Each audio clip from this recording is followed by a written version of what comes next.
Alexandra, frage die Karten, zeigen mir einen Weg. Hallo zusammen, ihr Lieben, wir schauen in das Wochenorakel für die kommende Woche. Ich habe die Woche sehr viele positive Überraschungen gehabt und auch vielen Dank nochmal an die Unterstützer jeglicher Art. Es gibt Phasen, da kommst du einfach alleine nicht durch und es erstaunt mich, dass ich das erleben darf, dass du doch von unerwarteter Seite von Menschen einfach so mal Hilfe kriegst. Ja, ansonsten schauen wir mal, was die Woche bringt fürs Kollektiv. Danke für eure Kommis, für eure Spenden, für die Super Sams, für jedes Like auch, das ist immer wichtig. Oder auch ein Dislike, das bringt das Video nach vorne und gibt dem Video Reichweite. Und jetzt warten wir mal, was die nächste Woche hier so kommt. Die Wunscherfüllungskarte fällt zuerst. Ein Traum verwirklicht sich, ein Wunsch wird erfüllt. Möglicherweise sind es hier auch zwei Dinge, die ja, sehr beim Weiterkommen in die Stabilität nützlich sind oder hilfreich. Die Berufskarte liegt ja auch mit dran für die einen oder anderen. Überall da, wo so komplett Umbrüche sind oder wo stagnierende Prozesse sind, sieht man hier vielleicht auch auf zwei Wegen ein Weiterkommen.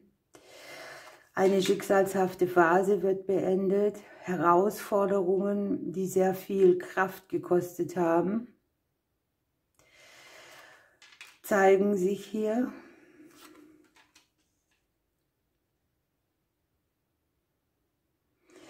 Wir haben jetzt hier in dieser Reihe schon wahnsinnig viel Aussagen.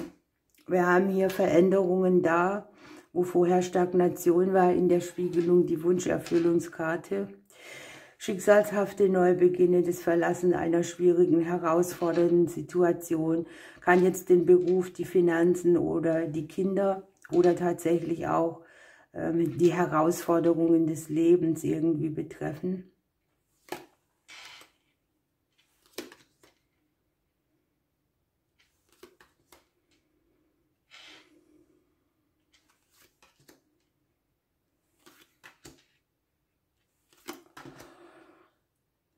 Man guckt hier irgendwie drauf, was, ja, ich sag mal, wo man selber merkt, man hat irgendwo mit irgendwas einen Konflikt. Das kann jetzt sein mit stagnierenden Prozessen jeglicher Art. Möglicherweise die Berufung, der Beruf zeigt sich hier auch, aber ich habe hier die schöne Auflösung. Ne? Der sagt, beendet die Blockade, beendet das Schattenthema oder das stark wankende Gefühl und hier auch die Herausforderung. Ne? Hier eröffnet sich ein neues Kapitel. Dieses Kapitel ist nicht beeinflussbar von uns. Es ist sozusagen ein Teil unseres Lebens oder Seelenplanes.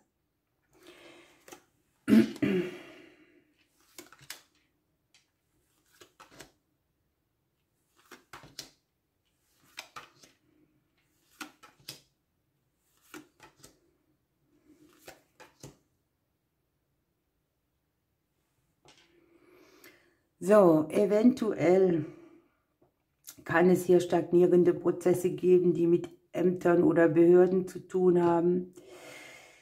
Nachrichten, wo man noch so ein bisschen für Klarheit sorgen muss. Es kann an sich sein, dass man viel mit Papier kruscht oder Konversationen jeglicher Art zu tun hat.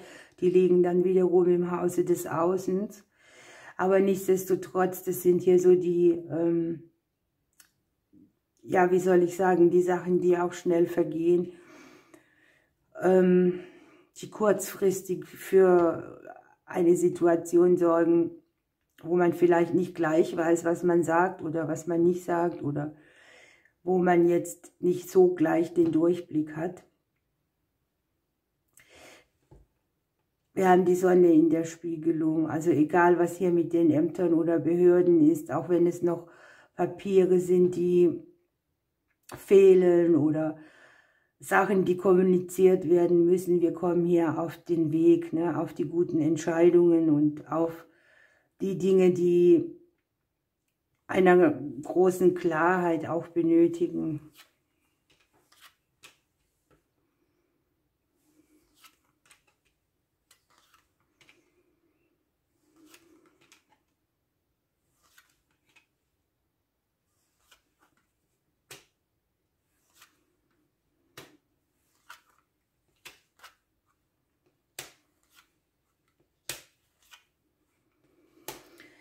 Also passt auf, das finde ich jetzt hier schon mal genial. Die Sense geht raus. Dafür liegen wir im Haus der Sense. Ja? Hier geht es um die schnellen Wege, die Erfolge, die man einfährt, neue Möglichkeiten, eine Energie zu minimieren auch. Das Einzige, was hier sein kann, ist, dass man so ein bisschen schnell reagieren muss oder vielleicht auch Herausforderungen kriegt von verschiedenen Richtungen. So, dann habe ich hier sehr viel, also dieses Blatt beinhaltet schon wieder sehr viel. Für das Kollektiv geht es tatsächlich sehr viel um das Thema Berufung, um einen beruflichen Erfolg, der eine Wende mit einbringt sozusagen. Eine andere Sicherheit, ein anderes Fundament, eine andere Stabilität. Die Berufskarten liegen hier tatsächlich wunderschön, denn wir haben hier die Berufskarte im Haus des Schiffes. Wir haben hier die Nachricht mit den Blumen, ne? Hier das Haus, hier die Neubeginne. Also egal, was sich hier zeigt, in verschiedenen Bereichen des Berufes, so sieht man auf die längere Frist hier eine neue Tür aufgehen. Verbunden auch mit dem verbindlichen Geld. Das Geld ist hier unter dem guten Stern, ja, und sorgt auch für verbindliches Weiterkommen aus einer Stagnation oder schwierigen Phase auch heraus. Hier unten würde man auch einen neuen Arbeitsvertrag, eine Möglichkeit sehen, tatsächlich etwas in eine ganz sichere Energie zu geben, was vorher gewackelt hat. So, die Finanzen, die haben wir hier oben im Haus der Schlange drin. Wir haben in der Spiegelung das Schiff. Das Schiff liegt noch im Haus des Klees und hier in der Spiegelung liegt der Klee auch dabei. Also es kann hier auch sein, dass ihr dass wir oder das Kollektiv, auf das es trifft, auf verschiedenen Wegen im kleineren Bereich mit den Finanzen gute genesende Energie haben. Für einige wird es auch so sein, dass sie gar nicht damit gerechnet haben, aus welcher Ecke da was kommen kann. Es kann ja auch um Gelder von Eltern zum Beispiel gehen.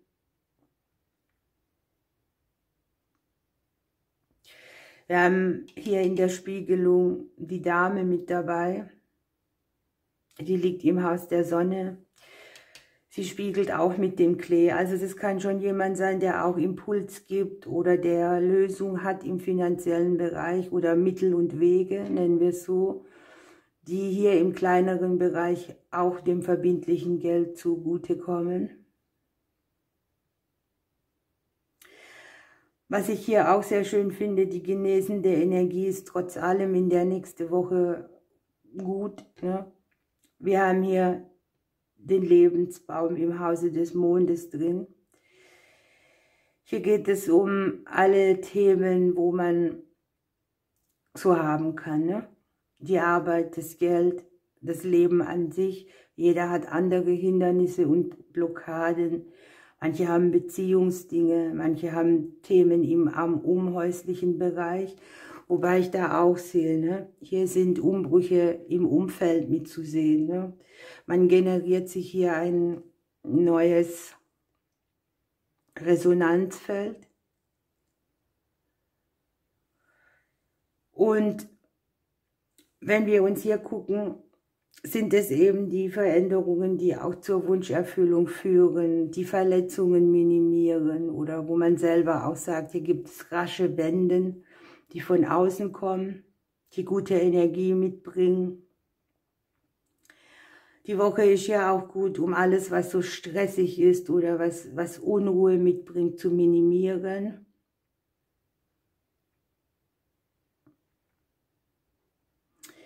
So, jetzt ist es so, wenn ich den Ring hier angucke, im Haus des Ringes liegt die Liebe drin oder auch die Herzensverbindungen, die Herzensangelegenheiten. Und an sich korrespondiert der Ring hier auch mit dem Kreuz und mit dem Sarg in der Spiegelung. Das heißt, alles, was irgendwie so verbindlich um einen rum ist oder was nicht in Liebe ist oder so, wird hier gedreht. Wir haben hier auch, das sieht hier sehr schön aus, ne? Die Freunde oder die Freundschaftskarte, die liegt bei uns im Rücken drin. Das heißt, wir haben hier auch so rückenstärkende Elemente. Jemand, der dich auffällt, wenn du nach hinten kippst, sozusagen. Auch das ist eine Herzenssache. Es können auch zum Teil vielleicht Leute sein, die ihr aus dem Beruf kennt oder über den Beruf oder im weitesten Sinne hier Söhne. Die liegen hier auch im Haus der Blumen, verbunden mit der Wunscherfüllungskarte. Irgendwas geht zu ihren Gunsten aus, eine Möglichkeit voranzukommen.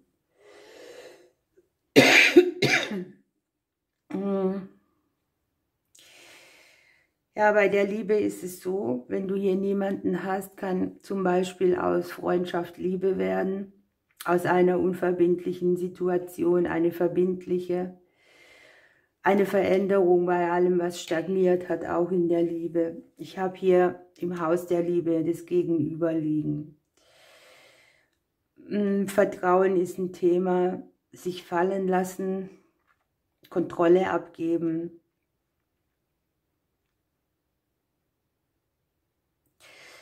Mit irgendwas Frieden schließen, in die Harmonie gehen. Wir haben hier im Haus der Störche auch die Familienkarte drin. Ja, es betrifft mal wieder viele.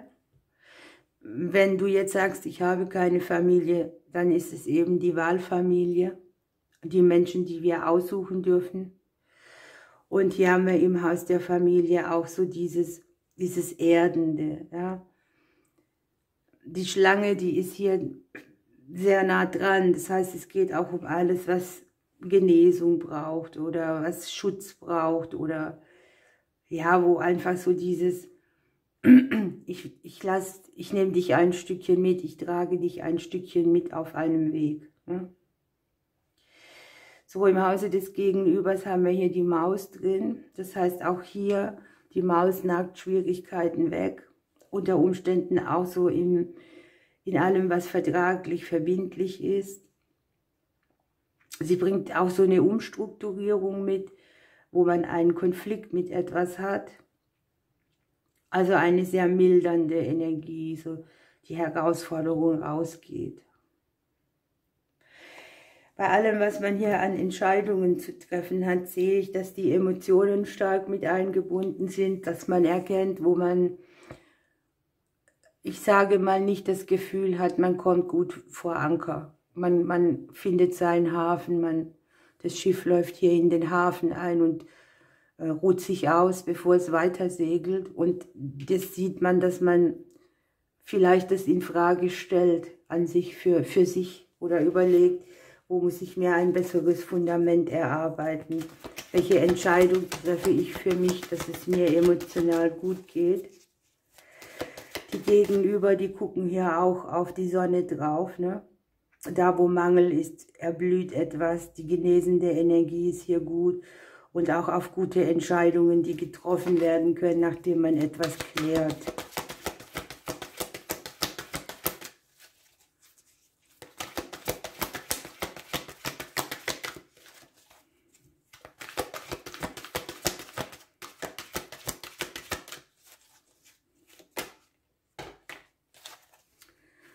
Der Hüttensänger. Es geht um das Thema Fröhlichkeit.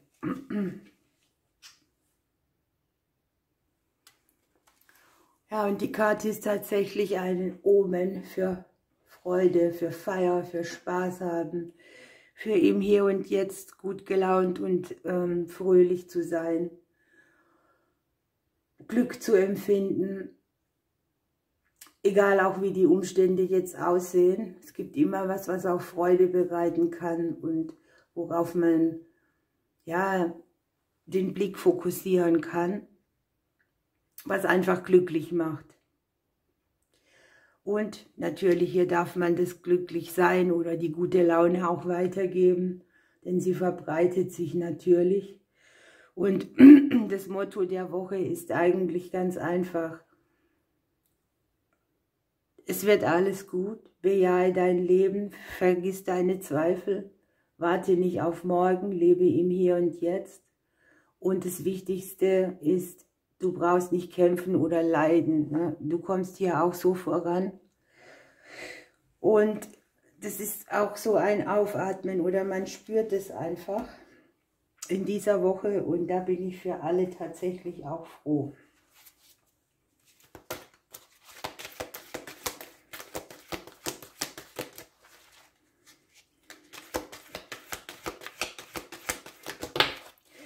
Da die Wunscherfüllungskarte hier mit dem Baum korrespondiert, denke ich, für viele ist es auch so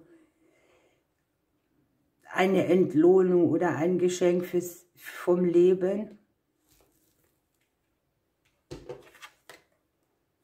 Guckt mal, wir haben hier die Giraffe. Die weitet ihren Blick, die geht in den Frieden und die merkt dann auch, je mehr sie aufhört zu kämpfen, ne, kriegt sie hier auch von alleine die Dinge ins Rollen und nach so etwas sieht es tatsächlich aus. Ja, hier kriegt man einfach gesagt, der Kosmos sorgt für einen und wenn man den friedlichen Weg geht, lösen sich manche Dinge von ganz alleine und man guckt so von oben runter auf die Dinge, man sieht sehr viel mehr. Man hat Überblick oder Weitblick sozusagen. Und es geht auch um Sanftmütigkeit, ne? Und um Ruhe und Gelassenheit. Und wir haben hier in unserem Haus die Aufgeregtheit, die sich beendet. Ja, jeder Schritt wird sich jetzt zeigen, in welche Richtung gegangen werden kann. Die Giraffe sagt auch, werde ruhig, besinnlich, hör auf deine innere Führung. Lass dich nicht von außen beeinflussen, dir etwas aufdrängen, was du in deinem Innern nicht selbst empfindest. Schauen wir noch einen Glücksimpuls, danach könnt ihr noch dranbleiben für eine kleine persönliche Botschaft für die Woche. Ein Geschenk ist auf dem Weg zu uns. Komisch, ne? Hier liegt die Wunscherfüllungskarte. Und damit lassen wir es jetzt mal so stehen. Ich wünsche euch eine schöne Woche. Ich mache euch hier oben nochmal die Sternzeichen rein. Das war eine Menge Arbeit, deshalb habe ich auch am Dienstag kein Orakel gemacht. Und wir hören uns auf jeden Fall am Sonntag wieder. Für all die anderen bleibt noch dran für eine kleine Impulsbotschaft für die neue Woche. Ich drücke euch, bis bald. So, hier bin ich wieder. Schauen wir, was wir hier so für Infos noch kriegen als Impuls für die neue Woche.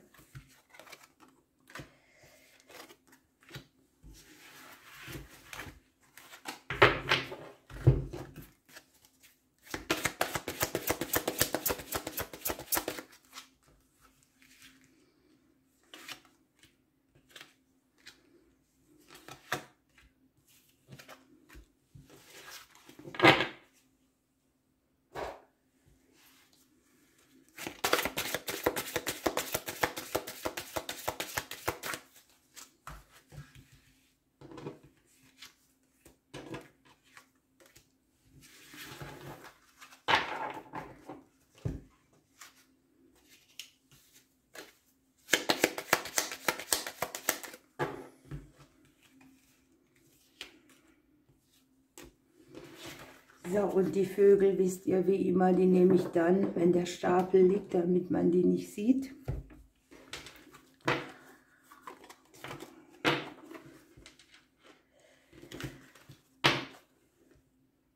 Sucht euch eine Seite aus. Ich werde diese hier nehmen und wir schauen. Oho, die Jubelfeier. Passt sehr gut zum, ja, sagt mir es, zum Wochenorakel, denn hier lösen sich Schwierigkeiten auf. Das Licht am Ende des Tunnels ist zu sehen. Hier ist der Stern, ne, von dem man sich was wünschen kann. Es geht auch darum, dass das Timing perfekt ist, um langfristige Pläne für die Zukunft zu machen und um so eine Art Vertrauen darauf, dass die Dinge sich wunderbar entwickeln. Ja, hier kommt etwas, was vorher auf der Warteschleife lag. Das hatten wir im großen Blatt auch drin, ja? Dass jetzt etwas losgeht. Man muss sich in Bewegung setzen, denkt aber dran. Ne? Die Giraffe sagt, cool down, mach jetzt erstmal das, was gemacht werden muss und nicht das im Einzelnen verzetteln. Und eben auch so diesen Überblick zu haben über die Dinge. Also sehr passend schon mal zum Wochenorakel als Ergänzung. Ferien und die Natur. Möglicherweise ein Hinweis, sich auszuruhen oder einen Wochenendausflug zu machen. Sich wieder mit der Natur zu verbinden, in die Natur zu gehen, aber hier auch ein Hinweis, dass man Antworten findet, während man sich eine Auszeit gönnt. Hier ist die unerwartete Wende und hier hat man hier hat man das Gefühl, dass Chaos um einen rum ist, dass etwas nicht kontrollierbar ist, dass man etwas immer wieder bedenkt oder mit den Gedanken bewerkstelligt. Und es geht darum, Ordnung ins Chaos zu bringen. Also hier sieht man ja die Wende und den guten Stern. Und ich habe das Gefühl, dass sich Energien einfach minimalisieren. Kriegen wir 2 Vögel, die Drossel. Ich bringe dir Lebensfreude, Musik und Klang. Das Rampenlicht und die Aufmerksamkeit sind dir gewiss. Deine Talente rücken jetzt verstärkt in den Mittelpunkt. Deine Potenziale wollen stärker genutzt werden. Und wir haben die Schnepfe. Veränderungen kündigen sich an, die je nach persönlicher Lebenssituation und aktuellen Ereignissen unterschiedlich sein können. Es können jetzt auch einschneidende Änderungen im Arbeitsleben anstehen. Hatten wir auch im großen Blatt, ne? Auf jeden Fall mit einer Erleichterung verbunden. Ihr Lieben, das war unsere Botschaft. Schauen wir uns die andere Seite an.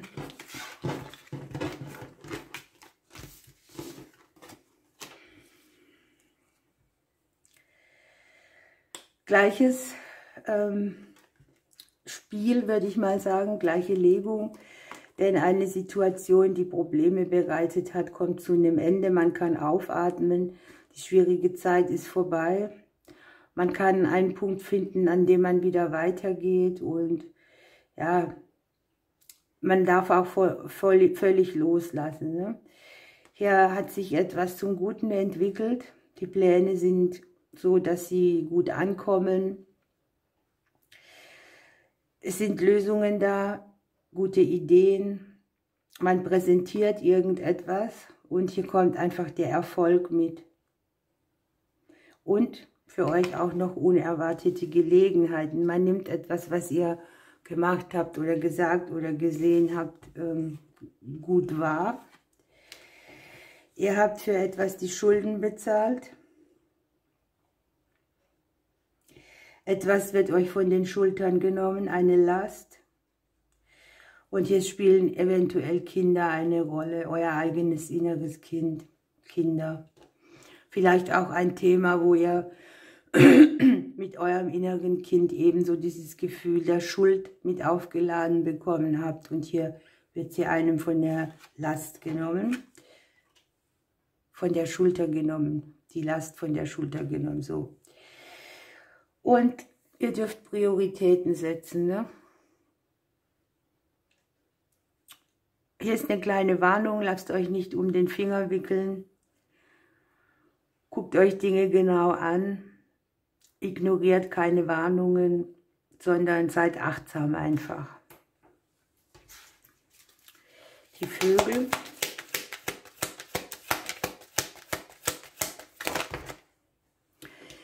Hier mit den Kindern nochmal. Hier kann auch sein, dass sich in puncto Lebensaufgabe etwas zeigt, das zu euch gehört. Verbindungen zu Kindern. Die Kohlmeise. Lasse dich auf meinen Flügeln zum unbeschwerten Glück deiner Kindheit tragen oder heile als Erwachsener das Leid, wenn es schmerzvolle Zeiten gab, an die du dich nur ungern erinnern möchtest. Passt wunderbar, ne? Okay, ihr Lieben, eine wunderschöne Woche. Allen viel Erfolg und bis Sonntag.